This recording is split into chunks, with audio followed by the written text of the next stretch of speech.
This channel does not promote any violent, harmful, or illegal activities. All content provided by this channel is meant for an educational purpose only.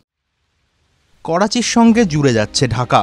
পাক গোয়েন্দা সংস্থা আইএসআইয়ের শাখা খুলছে পড়শি দেশ বাংলাদেশে। কিন্তু উদ্দেশ্যটা কি? বিশেষজ্ঞদের একাংশ বলছেন, যে কাজ তারা পাকিস্তানে বসে করেন তা এবার বাংলাদেশে বসেই করবেন, ভারতের আরও কাছে। সম্প্রতি বাংলাদেশ সফরে এসেছিলেন পাক সেনার 5 শীর্ষকর্তার প্রতিনিধি দল। দলের নেতৃত্বে শাহির শামজাদ মির্জা, পদমর্যাদায় আসিম মুনিরের প্রায় সমান। এই সফরে দুই দেশের মধ্যে একাধিক চুক্তি হয়েছে, যার মধ্যে কয়েকটা চুক্তি ইতিমধ্যেই গোটা দুনিয়ার সামনে প্রকাশ্যে এসেছে। হাসিনা জমানার এক সেনাকর্তা এক বেনামি সোশ্যাল মিডিয়া অ্যাকাউন্টে এ সিক্রেট চুক্তির কথা ফাঁস করে দেন, এমনটাই দাবি একাংশের। কী রয়েছে তাতে?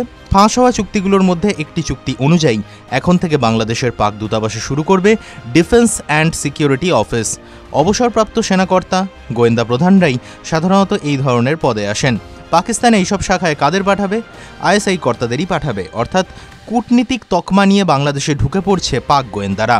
ফলত আন্তর্জাতিক ক্ষেত্রে, বিশেষ করে ভারতের জন্য বাড়ছে উদ্বেগ।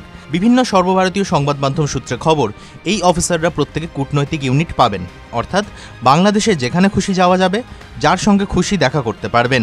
কোনো পরিস্থিতিতেই এদের গ্রেফতার করা যাবে না।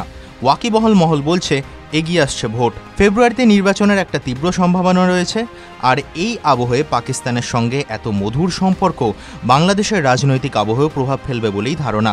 পাকিস্তান এবং বাংলাদেশের সেতু বন্ধন যে শুধুই প্রতিরক্ষা পরিসরের মধ্যে সীমিত থাকছে এমনটা নয়, নিজেদের মধ্যে একটা বাণিজ্যিক সেতুও তৈরি করে ফেলেছে তারা। করাচি বন্দরে ঢুকে পড়েছে ঢাকা, এ যেন বিনিময় প্রথা।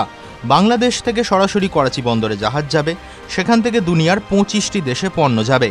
সেই করাচি বন্দর 71-এর যুদ্ধে করাচি বন্দর তছনছ করে দিয়েছিল ভারত। 7 দিন চেষ্টার পর করাচির আগুন নিভিয়েছিল পাকিস্তান। সেই করাচি বন্দর 54 বছর আগে আলাদা দেশ হিসেবে আত্মপ্রকাশ করেছে বাংলাদেশ। এতদিন করাচি বন্দর ব্যবহার করা নিয়ে উচ্চবাচ্যই করেনি পাকিস্তান বা বাংলাদেশ। কয়েক মাস আগে করাচি বন্দর খুলে দিতে পাকিস্তানের কাছে অনুরোধ করে বাংলাদেশের অন্তর্বর্তী সরকার। শেহবাজ শরীফ প্রশাসনের সঙ্গে সেই অনুরোধ মেনে নিয়েছে, নেওয়ারই কথা। নিরাপত্তা বিশেষজ্ঞদের দাবি, এই বন্দর চুক্তি আগামী দিনে ভারতের ক্ষেত্রে অন্যতম বড় থ্রেট। অচিরেই হয়তো এই রুট আন্তর্জাতিক অস্ত্র এবং মাদক ব্যবসার অন্যতম রুট হয়ে উঠবে। এর মাধ্যমে জঙ্গিদের হাতে অস্ত্র, মাদক এবং টাকা পৌঁছবে। আর তাই এই বিষয়টি নিয়ে ভারতকে সতর্ক থাকতেই হবে এবং এখান থেকে যাবতীয় বিপদের সম্ভাবনা শুরুতেই চিহ্নিত করতে হবে। TV9 Bangla digital.